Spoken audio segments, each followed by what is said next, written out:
오늘도 하나님의 은혜와 축복이 여러분 삶에 강같이 넘치기를 주의 이름으로 축원드리겠습니다. 하나님이 그리신 관역에 맞춰야 합니다라는 제목으로 하나님 말씀을 나눌 때 많은 은혜 받으시기를 주의 이름으로 축원드립니다. 옛날 어느 마을에 백발백중 천재궁사로 소문난 소년이 있었어요. 이 소년이 눈을 감고 화살을 100개 쏴도 100개 다 관역 정중앙에 맞추는 겁니다. 여러분, 전국에서 그 소년의 명성을 듣고 찾아오기 시작했는데요. 그래서 이구동성으로 찾아오면서 이 소년에게 그 비법이 무엇이냐고 물어봐요. 여러분, 어떻게 하면요 화살을 100개 쏘면 100개가 다 관역 중앙에 맞출 수 있을까요? 오늘 이 시간 그 비법을 공개합니다. 여러분들도 이 비법을 알게 되면요 화살을요 100개 쏘면 100개 다 맞출 수 있어요. 저도요 100개 쏘니까 100개 다 맞추더라고요. 그 비법은요 제가 글로써 공개합니다. 우리 한번 같이 읽어보도록 하겠습니다. 아주 간단해요. 벽을 향해 마음대로 화살을 쏜 다음 꽂힌 화살 주변에 관역을 그려 넣으면 됩니다. 야, 얼마나 쉬워요. 막 눈 감고 쏴요. 그리고 거기 가서요 관역을 다 그려 놓으면요 백발백중이에요. 집에 가서 해보세요. 여러분, 관역을 만들어 놓고 거기에 정확히 맞히는 것이 화살 쏘는 건데, 근데 이 소년은 반대로 하고 있습니다. 화살을 쏘고 거기에 관역을 그려 놓고 있어요. 그리고 스스로요 명궁이라고 자부하면서 착각하며 살아간다는 거죠. 신앙생활도 소년과 같이 하는 사람들이 있어요. 오늘 본문에 등장하는 바리새인들입니다. 그들은 자기 마음대로 규정, 전통을 만들어 놓고 그 관역을 자기 마음대로 그려놓고요 모든 사람들이 그 관역을 향해 화살을 쏘라고 이야기해요. 우리 지난 시간 살펴봤죠? 우리 5절 말씀 우리 한번 나같이 읽어보도록 하겠습니다. 바리새파 중에 어떤 믿는 사람들이 일어나 말하되 이방인에게 할례를 행하고 모세의 율법을 지키라 명하는 것이 마땅하다 하니라. 이방인에게 할례를 행하고 모세의 율법을 지키는 것이 마땅하다라고 주장하고 있어요. 바리새인들은요 할례라는 곳에 화살을 쏘고요 거기에 관역을 그려놔요. 그리고 할례를 향해서 화살을 쏘아야 한다라고 주장하고 있어요. 여러분, 자기들 마음대로 관역을 그려놓고 모든 사람을 그 관역을 향해서 화살을 쏘라고 이야기하는 거예요. 신앙생활하면서 사람들은 어떻게 합니까? 신앙생활하면서 자기들 마음대로 관역을 그려놓는 사람들이 있어요. 죄송하지만 제가 옛날 전도사 생활할 때요 기타 청년부 예배하는데 기타 쳤다가 난리가 났어요. 교회가 난리 났어요. 어떻게 교회에서 기타를 치냐는 거예요. 어떻게 교회에서 드럼을 치냐는 거예요. 어떻게 교회에서 박수 치며 찬양하냐는 거예요. 어떻게 교회에서 소리 질러서 기도하냐는 거예요.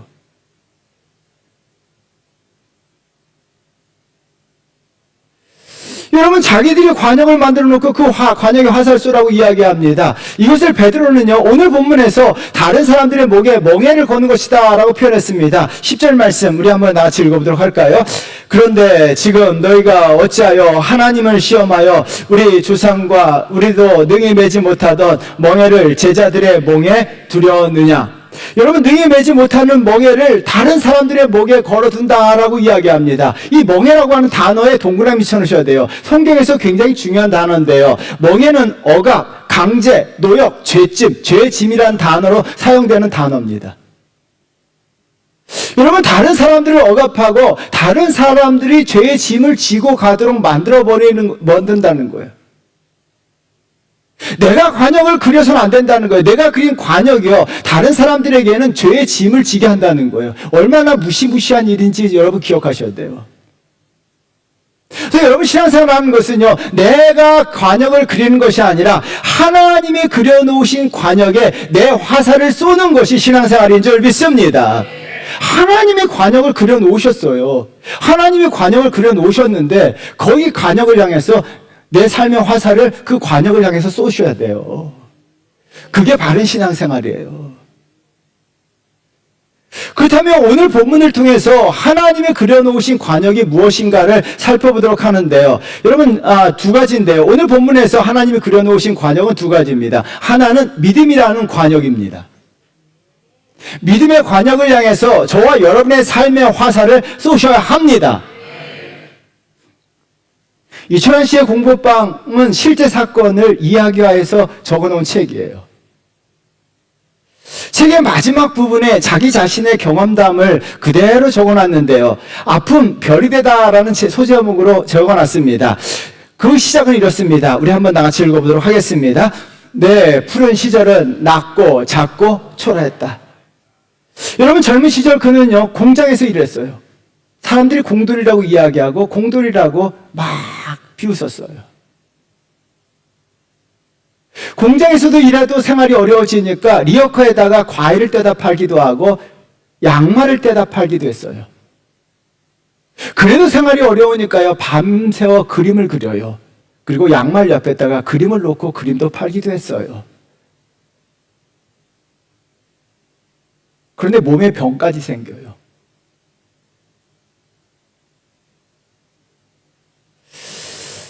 근데 그림 마지막에 이런 문장이 나와요. 제가 글을 읽다가 울컥했는데요. 우리 한번 같이 읽어보도록 하겠습니다. 기름때 찌든 작업복을 입고 있을 때도 나는 프란츠 카프카를 읽고 있었다. 아무도 사가지 않는 그림 옆에 서서 고개를 들 수 없을 때도 나는 알베르 까미를 읽고 있었다. 도스토예프스키, 헤르만 헤세가 있어 나는 절망하지 않았다. 하나님이 계셨기에 나는 절망하지 않았다. 이 마지막 문장을 읽는데요. 여러분, 책을 읽다 보면 마지막 문장이 더 가슴에 와닿아요. 하나님이 계셨기에 나는 절망하지 않았다.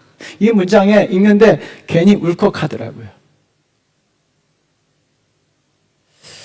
자신의 젊었을 때의 삶은 낮고 초라하고 작았습니다. 그런데 하나님이 계셨기에 절망하지 않았다. 리아카에 양말을 팔고 하루 종일 떼양볕에서 리아카에 놓고 양말파 사세요, 양말 사세요 외쳐도요, 한 사람도 사가지 않는 날이 있다는 거예요.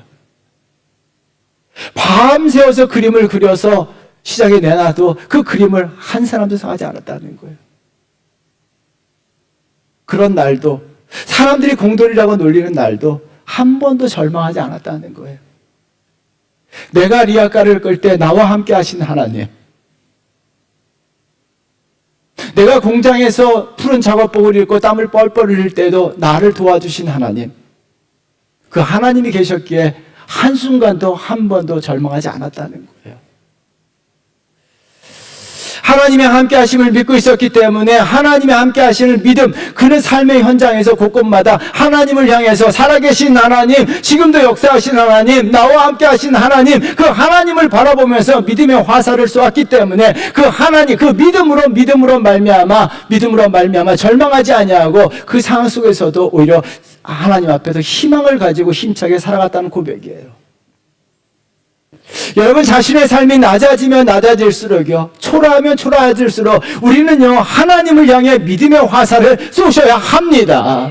내 삶이 실패하면 실패할수록요, 내 삶이 안 되면 안 될수록요, 절망하는 것이 아니라 우리는요, 살아계신 하나님, 지금도 역사하신 하나님, 나와 함께 하신 하나님, 그 하나님을 바라보면서요, 하나님이 정하신 믿음의 관역, 그 믿음을 향해서 하나님은 나와 함께 하시다는 그 믿음을 향해서요, 내 삶의 화살을 쏘셔야 합니다. 그러면 하나님이 나와 함께 하시는 줄 믿습니다. 오늘 본문에 이방인들이 등장해요. 여러분, 그들이 하나님이 그리신 믿음의 관역을 향해 화살을 쏘았는데요. 9절 말씀 우리 한번 같이 읽어보도록 할까요? 읽겠습니다. 믿음으로 그들의 마음을 깨끗이 하사 그들이나 우리나 차별하지 아니하셨느니라. 여러분, 9절의 시작은 뭐예요? 믿음으로예요. 믿음으로. 그래서 여러분, 성경 9절에 믿음으로의 동그라미를 100번, 1000번 쳐놓으셔야 돼요. 여러분, 이 믿음으로라고 하는 단어가 얼마나 중요하냐면요, 이방인들은요, 하나님의 선택된 백성들이 아니었어요. 하나님은요, 이스라엘 민족을 선택하셨어요. 이방인들은요, 하나님에게 선택받은 존재가 아니에요. 버림받은 존재들이에요. 하나님 눈 밖에 난 존재들이에요. 하나님은 그들을 거들떠보지 않으셨습니다. 그런데 어떤 일이 벌어집니까? 그들이 믿음이 있게 되자, 믿음을 향해서, 믿음으로 하나님이 그리신 믿음의 관역을 향해서 화살 쏘게 되자, 하나님은요, 그들에게도 동일하게 선택된 백성들에게 주셨던 은혜와 축복을 그대로 주신 줄 믿습니다. 여러분, 그들은요, 아브라함에게 주신 복을 그대로 그들에게 주셨다는 거예요. 여러분, 저와 여러분들이 믿음의 화살 쏘게 되잖아요. 하나님의 아브라함에게 주신 복을 저와 여러분들에게도 그대로 주시는 줄 믿습니다. 하나님 믿음의 화살을 쏘게 되면요, 다윗에게 역사하신 하나님, 저와 여러분들에게도 역사하시는 줄 믿습니다. 그래서 반드시요, 우리는 어떻게 합니까? 믿음의 관역을 향해서 내 삶의 화살을 쏘셔야 돼요. 그렇다면 왜 믿음의 관역에 화살을 맞춰야 될까요? 화살을 쏘야 될까요? 여러분, 9절 말씀이 굉장히 중요한데요. 메시지 성경은요, 이렇게 번역해 놨어요. 그래서 메시지 성경 번역을 좀 더 쉬운데요, 우리 한번 같이 읽어보도록 하겠습니다. 믿고 신뢰하는 이방인들에게 역사하셔서 먼저 그들이 누구인지 깨닫게 하시고, 그 중심에서부터 시작해서 그들의 삶을 깨끗하게 하셨습니다. 여러분, 믿고 신뢰하는 이방인들에게 역사하셨다라고 이야기합니다. 저와 여러분들이 하나님을 믿고 신뢰하면 하나님이 역사하십니다. 하나님이 역사하십니다.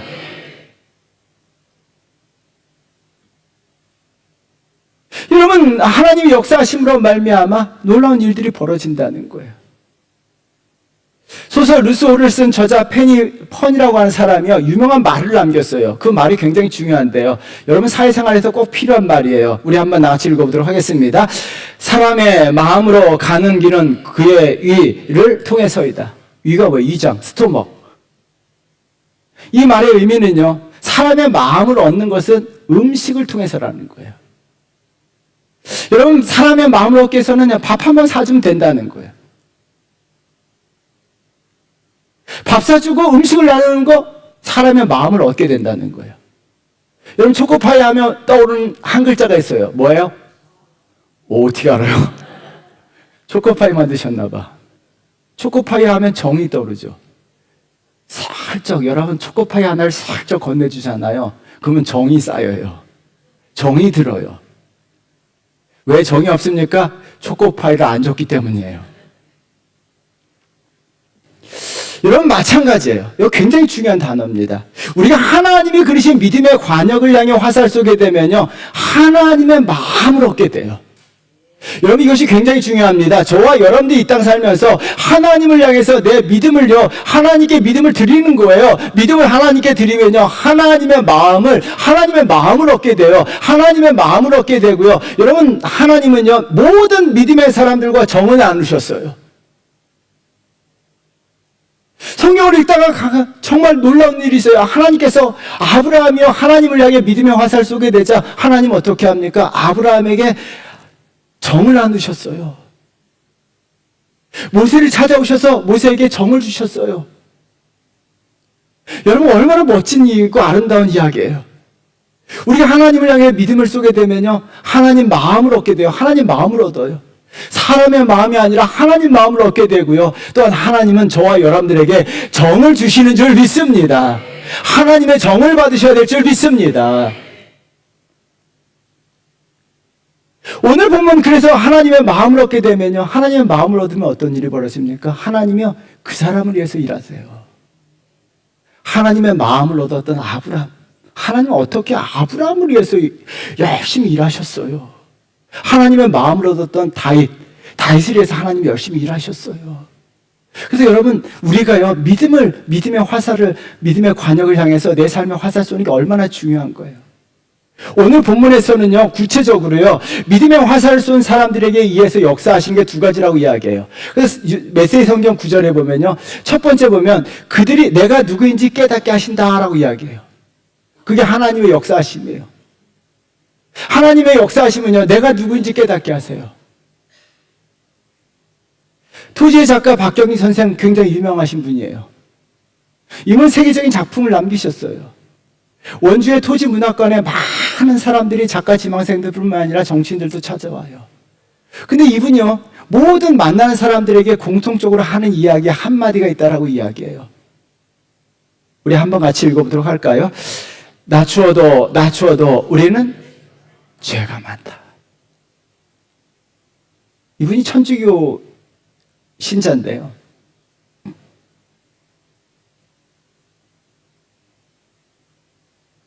이분은 토지라고 하는 세계적인 작품을 썼음에도 불구하고 한 번도 거들먹거리지 않았어요.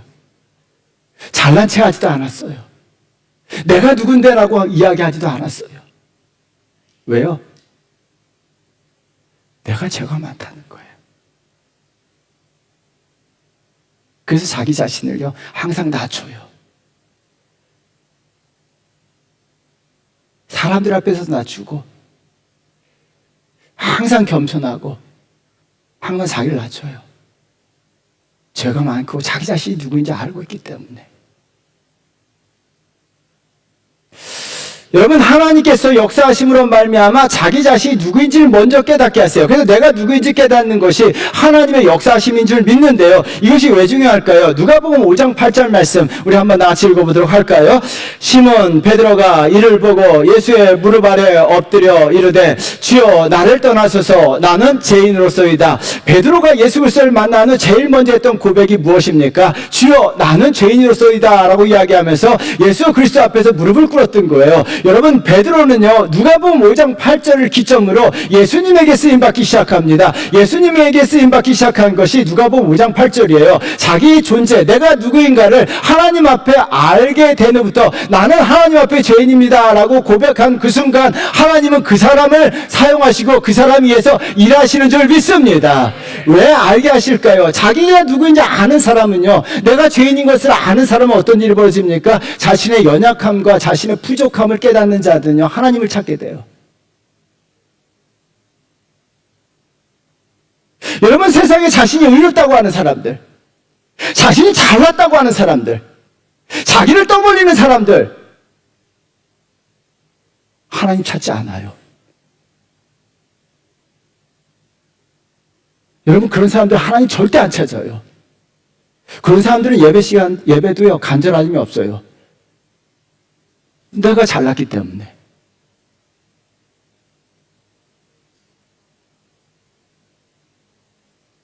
여러분, 하나님은요, 하나님의 역사하시면요, 내가 누구인지를 진정으로 깨닫게 하세요. 그래서 하나님 앞에 무릎 꿇게 하시고 내가 죄인입니다라고 고백하게 하세요. 그러므로 말미암아 하나님은요, 자기를 낮춘 자들, 이들을 통해서 일하시기 시작하고요, 이들을 통해서 역사하시기 시작하세요. 그래서 하나님 어떻게 해요? 먼저 여러분들이 누구인지, 내가 누구인지를 깨닫게 하세요. 저와 여러분들은 하나님 앞에 피조물에 불과하고 하나님 앞에 죄인인지를 고백하는 자가 되셔야 할 줄 믿습니다. 이 고백이 있어야지만 하나님은 그 사람을 사용하세요. 그래서 하나님은요, 이 죄인들을 통해서 일하시고, 참 놀랍게도 죄인들을 통해 일하시고, 죄인들을 통해서 큰 역사를 만들어 가시는 줄 믿습니다. 다른 하나는요, 그 중심에서부터 시작해서 삶을 깨끗하게 하신다라고 9절에서 말씀하고 계세요. 하나님은요, 깨끗하게 하시고 사용하세요. 디모데 후서 2장 21절 말씀 우리 한번 같이 읽어보도록 할까요? 그러므로 누구든지 이런 것에서 자기를 깨끗하게 하면 기이 쓰는 그릇이 되어 거룩하고 주인의 쓰임에 합당하며 모든 선한 일에 준비함이 되리라. 하나님의 역사하시면요, 우리의 마음을 깨끗하게 하신 후에 깨끗하게 하십니다. 그리고 깨끗한 자를 통해서 귀 쓰는 그릇이 되도록 하신다는 거예요. 그래서 믿음의 사람들은요, 정결한 마음 달라고 기도합니다. 믿음의 사람들은요, 거룩한 마음 갖습니다. 깨끗한 양심을 가지고 있습니다. 저와 여러분들은 이런 마음을 하나님이 주신 마음인 줄 믿습니다. 하나님은 이런 사람들을 귀히 사용하시는 줄 믿습니다. 그래서 하나님은 어떻게 해요? 우리가 하나님을 향해서 믿음의 과정을 향해서 화살을 쏘게 되잖아요. 하나님은 우리가 누구인지를 깨닫게 하시고 우리의 마음을 정결하고 깨끗하게 하셔서 우리를 귀하게 사용하는 그릇 되게 하시고 하나님의 역사하심의 주인공이 되도록 만들어주세요. 또 저와 여러분들 반드시요, 날마다 하나님의 함께 하심을 믿노라라고 고백하고요. 하나님은 나와 함께 하심을 믿노라고 고백하는 믿음의 화살을 하나님이 만들어 주신 관역을 하나 쏘세요. 그러면 하나님은 그 믿음대로 역사하실 줄 믿습니다. 여러분, 하나님 믿는 믿음대로 하나님은 역사하시는 줄 믿습니다. 두 번째는요, 우리가 쏘아야 될 관역이요, 하나님 그리신 관역은 은혜의 관역이에요. 버지니아 울프가 남긴 유명한 말이 있어요. 우리 한번 나같이 읽어보도록 하겠습니다. 제대로 먹지 못하면 제대로 생각할 수 없고, 제대로 사랑할 수 없으며, 제대로 잠도 잘 수 없다. 여러분, 이 문장을 꼭 기억하셔야 돼요. 먹는 것이 우리 삶의 전부를 지배해야 한다는 이야기예요. 그래서 먹는 것이요, 먹고 제대로 먹어야지만 생각조차 제재한다는 거예요. 여러분, 공부 잘하는 애들은 잘 먹어요. 우리 아들이 왜 공부 못합니까? 아침 안 먹어요.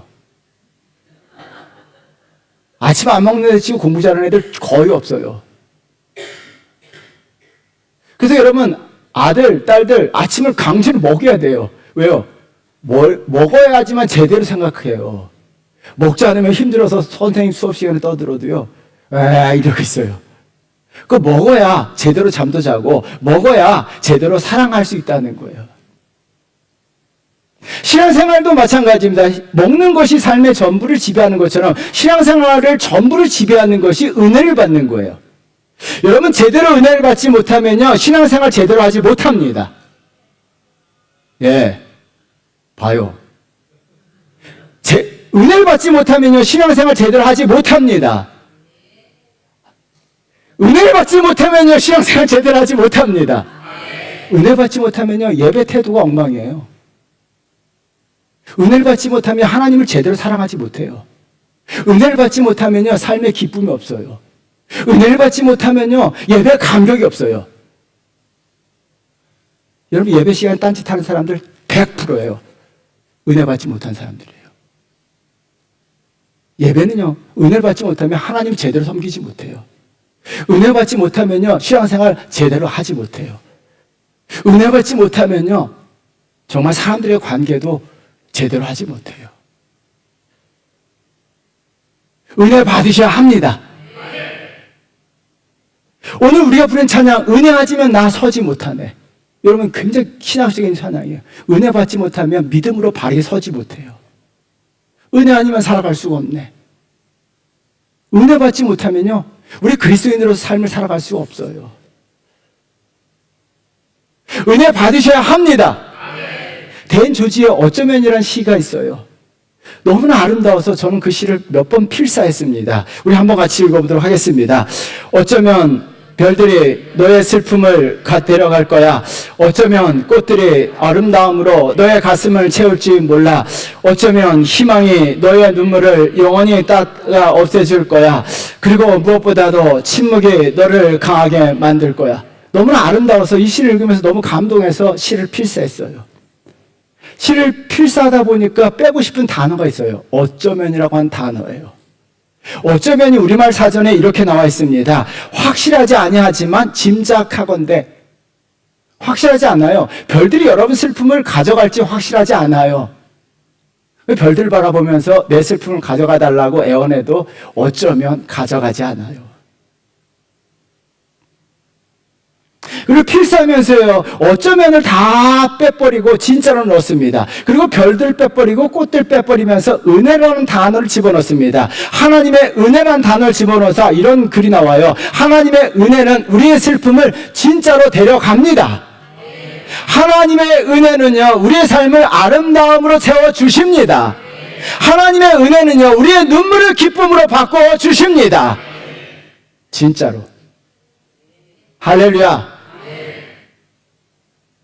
그러므로 히브리서 기자가 은혜를 받자고 외쳤어요. 히브리서 11장 28절 말씀 우리 한번 나같이 읽어보도록 하겠습니다. 그러므로 우리가 흔들리지 않는 나라를 받았은즉 은혜를 받자. 이로 말미암아 경건함과 두려움으로 하나님을 기쁘시게 섬길지니. 은혜를 받자라고 이야기해요. 이로 말미암아 하나님을 기쁘게 섬긴다고 얘기해요. 그래서 히브리서 기자는요, 외쳤습니다. 은혜를 받자. 따라하겠습니다. 은혜를 받자. 은혜를 받자. 은혜를 받자. 은혜 받으셔야 합니다. 하나님을 기쁘시게 섬기기 위해서 은혜를 받으셔야 돼요. 뿐만 아니라 내 삶의 전부를 지배하는 것이 하나님의 은혜예요. 또한 내 삶의 전부뿐만 아니라 우리의 영혼 전부를 지배하는 것이 하나님의 은혜예요. 오늘 본문에서는요, 하나님께서 이방인들에게도 은혜를 부어주셨는데요. 그것뿐만 아니라 은혜를 부어주심으로 말미암아 그들의 삶 전부뿐만 아니라 그들의 영혼 전부를 지배합니다. 11절 말씀 우리 한번 크게 읽어보도록 하겠습니다. 그러므로 우리는 그들이 우리와 동일하게 주 예수의 은혜로 구원받는 줄을 믿노라 하니라. 동일하게 주 예수 그리스도의 은혜로 구원받는 줄에 동그라미 쳐놓으셔야 됩니다. 예수 그리스도의 십자가의 은혜로 구원받는 줄 믿습니다. 예수님이 전적으로 은혜를 부어주셨기 때문에 구원을 받는데요. 우리가 영혼 전부를 지배하는 거예요. 여러분, 예수 그리스도의 은혜로 말미암아 저와 여러분들의 영혼 구원의 역사가 일어나야 합니다. 왜요? 우리의 영혼 전부를 지배하기 때문에요. 그래서 예수 그리스도의 십자가의 은혜가 내 삶 가운데 임해야 돼요. 그럴 때 내 영혼 전부를 지배해요. 내 영혼이 구원받아요. 그러면 우리가 은혜를 받기 위해서 어떻게 해야 될까요? 여러분, 은혜를 받기 위해서 어떻게 해야 될까요? 바리새인들은요, 하나님의 은혜를 받기 위해서요, 자신들이 만들어 놓은 관역을 향해서 화살을 쏘라고 이야기해요. 여러분, 1절 말씀 우리 한번 같이 읽어보도록 할까요? 읽겠습니다. 어떤 사람들이 유대로부터 내려와서 형제들을 가르치되 너희가 모세의 법대로 할례를 받지 아니하면 능히 구원을 받지 못하리라. 모세의 법대로 할례를 받지 아니하면 구원을 받지 못한다라고 이야기합니다. 구원의 은혜는요, 바리새인들이 만들어 놓은 관역을 향해서 화살을 쏜다고 받는 게 아니에요. 구원의 은혜는요, 예수 그리스도 십자가의 은혜로 말미암아 구원의 은혜가 임하는 줄 믿습니다. 그러면 우리가 어떻게 해야 될까요? 내가 무엇을 해서가 아니에요. 구원 은혜는요, 내가 무엇을 해서, 내가 정말 하나님을 위해서 열심히 땀을 흘려서 은혜 받는 게 아니에요. 은혜 받기 위해서는요, 딱 한 가지예요. 여러분, 이 딱 한 가지가 꼭 필요합니다. 이것이 절대적이에요.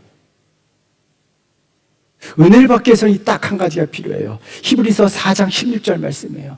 우리 한번 큰 소리로 읽어보도록 하겠습니다. 읽겠습니다. 그러므로 우리는 긍휼하심을 받고 따라 돕는 은혜를 얻기 위하여 은혜의 보좌 앞으로 담대히 나아갈지라. 여러분, 여기서 보면 긍휼하심을 받고라고 이야기해요. 받고. 제가 긍휼이라고 하는 단어 라함을 굉장히 좋아한다고 말씀드렸어요. 긍휼함을 받고 하나님의 돕는 은혜를 얻기 위해서는 우리가 해야 될 것은 은혜의 보좌 앞으로 날마다 나아가는 거예요. 그렇다면 여러분들에게 질문 던집니다. 여러분들은 은혜의 보좌 앞에 얼마나 자주 나가시냐는 거예요. 한 주 건너 한 번 하시는 분도 있고, 내가 얼마나 많이 은혜의 보좌 앞에 나아가느냐에 따라서 하나님의 은혜가 나에게 부어지는 줄 믿습니다. 그런데 중요한 것이 또 한 가지 있어요. 내가 어떤 마음으로 나아오느냐가 중요합니다. 하나님께서 마음을 아신다라고 이야기하는데요. 8절 말씀 우리 한번 같이 읽어보도록 하겠습니다. 또 마음을 아시는 하나님이 우리에게와 같이 그들에게도 성령을 주어 증언하시고, 마음을 아시는 하나님이다라고 이야기합니다. 마음의 상태에 따라서 하나님의 부어주신 은혜가 다르다는 이야기예요.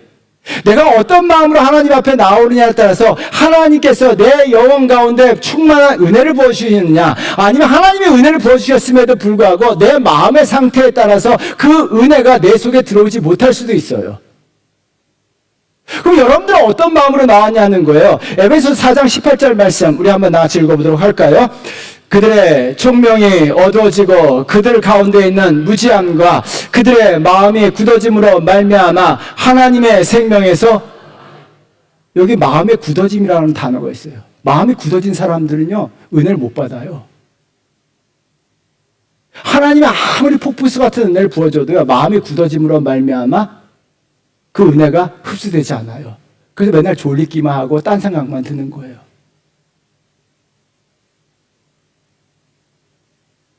왜요? 하나님의 은혜가 내 심령 가운데 들어오지 못하는 거예요. 마음이 굳어진 거예요.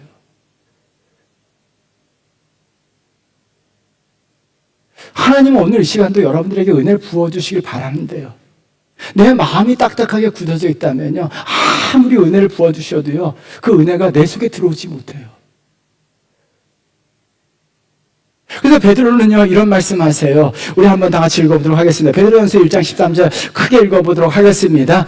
그러므로 너희 마음에 허리를 등이고 근신하여 예수 그리스도께서 나타나실 때 너희에게 가져다 주실 은혜를 온전히 바랄지어다. 여러분 이 말씀을요 종말론적으로만 해석해서는 안 돼요.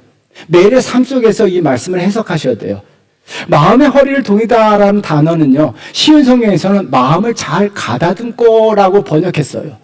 마음을 잘 가다듬고 오셔야 돼요.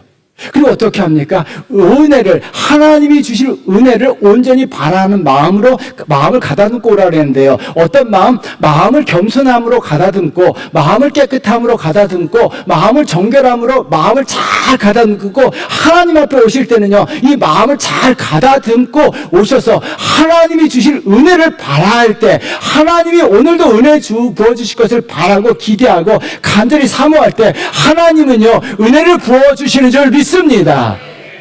그러면요 은혜 받은 사람들은 달라요. 여러분 은혜를 받기 시작하면요 하나님이 긍휼하심도 베풀고 돕는 은혜까지도 부어주시는 거예요. 여러분 은혜 받고 돌아가시면 하나님이 한 주간 동안 돕는 은혜가 여러분 삶에 나타날 줄 믿습니다. 하나님의 돕는 은혜가 왜 내 삶에 나타나지 않아요? 그렇다면 과연 여러분 은혜를 받고 있냐는 거예요. 마음을 가다듬고 오셔야 돼요. 그냥 와서는 안 돼요. 그냥 와서 이따 졸다 가서는 안 돼요. 마음이 굳어져서는 안 돼요. 여러분 진실한 마음으로 마음을 잘 가다듬고요. 겸손한 마음으로 정말 은혜를 사모하는 마음으로 간절한 마음으로 하나님이 오늘도 부어주신 은혜를 사모하는 마음으로 그 온전히 내 삶 가운데 부어주실 마음 가지고 하나님 앞에 오면요. 하나님이 그 영혼 위에 폭포수 같은 은혜를 부어주실 줄 믿습니다. 이 은혜 받으셔야 될 줄 믿습니다. 여러분 은혜를 받아야 돼요. 은혜가 내 삶 전부를 지배해요. 은혜 받기 시작하면 하나님을 기쁘시게 섬기고요. 또한 하나님의 돕는 은혜가 날마다 삶 속에서 나타나요. 여러분 그래서 우리는 은혜를 사모하면서 하나님이 그려놓으신 은혜의 관역을 향해서 날마다 간절한 마음으로 그 은혜를 사모하는 마음으로 그 은혜의 관역을 향해 화살을 쏘는 저와 여러분 되시기를 주의 이름으로 축원드립니다. 사랑하는 성도 여러분, 우리가 신앙생활을 하면서 마음대로 화살 쏘서는 안 돼요. 하나님이 정하신 관역을 향해서 화살을 쏘아야 돼요. 근데 우리의 삶은 어떻게 합니까? 나는 믿노라 하나님의 살아계심을, 나는 믿노라 하나님의 함께 하심을, 나는 믿노라 하나님이 나의 등에서 힘을 주심을, 나는 믿노라 나는 하나님의 역사하심이 나타날 것을 믿노라. 이 믿음을 가지고 날마다 화살을 쏘십시오. 여러분 삶이 실패하면 더 화살을 쏘시고요. 여러분 삶이 낮아지면 더 화살을 쏘시고요. 여러분 삶이 초라해지면 더 믿음의 화살을 믿음의 관역을 향해 쏘세요. 그러면 하나님께서 그 믿음대로 역사하십니다. 그리고 간절한 마음으로 제발 나오세요. 그냥 와서 졸다 가는 거 아니고 정말 은혜를 사모하는 마음으로 매 시간 하나님 앞에 나오십시오.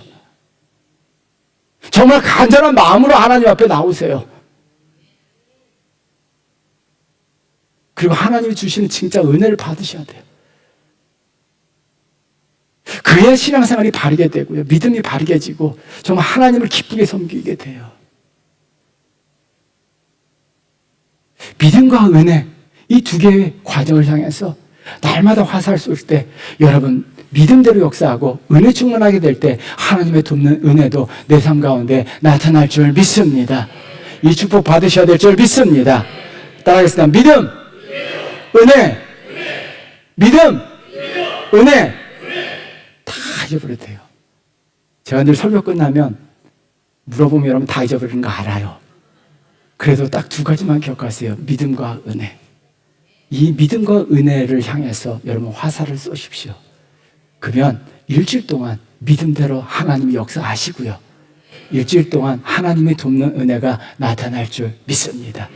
다시 한번 믿음, 은혜, 이 두 가지 꼭 기억하시길 바라겠습니다. 우리 한번 찬양하겠습니다. 은혜